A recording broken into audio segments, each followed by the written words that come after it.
The Prince and Princess of Wales faced the difficult decision to let their two oldest children, Prince George and Princess Charlotte, walk behind Queen Elizabeth's coffin during her state funeral today, September 19th, before saying goodbye to their great-grandmother.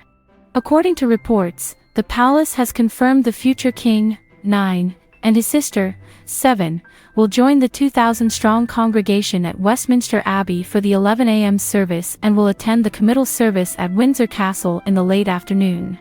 Both William and Catherine are said to have thought long and hard about taking their children to the ceremony and discussed it with both of them together before a decision was collectively made. The Prince and Princess decided to keep their youngest child, 4-year-old Prince Louis, at home during the day's commemorations. George and Charlotte have yet to be seen in public since their great-grandmother's death was announced on September 8th. But William and Kate agreed, after long discussions with aides, as the future of the monarchy, George, who affectionately called the Queen Gone, should attend with his sister, with whom he is especially close to. As parents, they have, of course, thought long and hard about whether their children should accompany them, a source said. Of course, little Louis is too young, but they think George and Charlotte are up to it. George and Charlotte will accompany Kate and Camilla in a car to the Abbey, and then they will join the walk procession as it enters the building.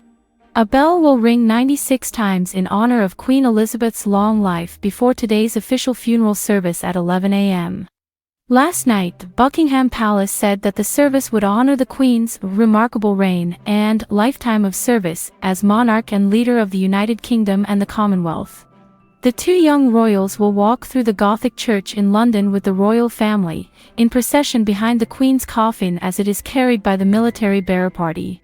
George and Charlotte will walk together, behind their parents, walking side by side in formation, followed by their uncle and aunt, the Duke and Duchess of Sussex, and other family members. The King with the Queen consort will be immediately behind the coffin, followed by the Princess Royal and Vice Admiral Sir Tim Lawrence, then the Duke of York, followed by the Earl and Countess of Wessex, and then the Prince and Princess of Wales. The scene is likely to revive memories of Princes William and Harry walking behind their mother Diana's coffin, aged just 15 and 12, after her tragic death in a Paris tunnel in August 1997.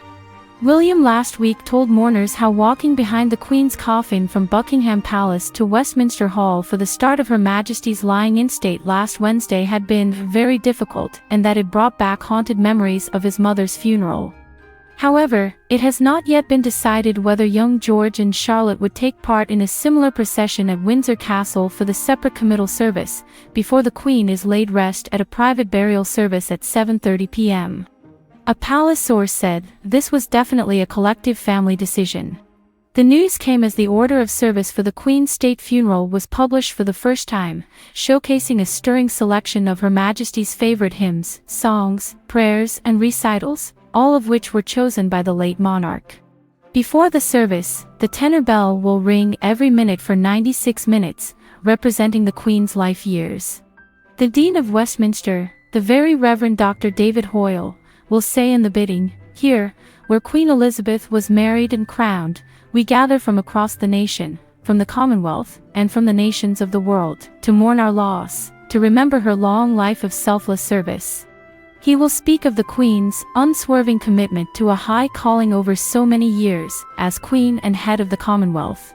"With affection we recall her love for her family and her commitment to the causes she held dear," the Dean will say. According to sources, the Queen was keen on showing Britain's rich tapestry of faiths and cultures at her funeral, inviting representatives from multiple denominations and cultures to represent the Muslim, Hindu, Jewish and Buddhist communities among others.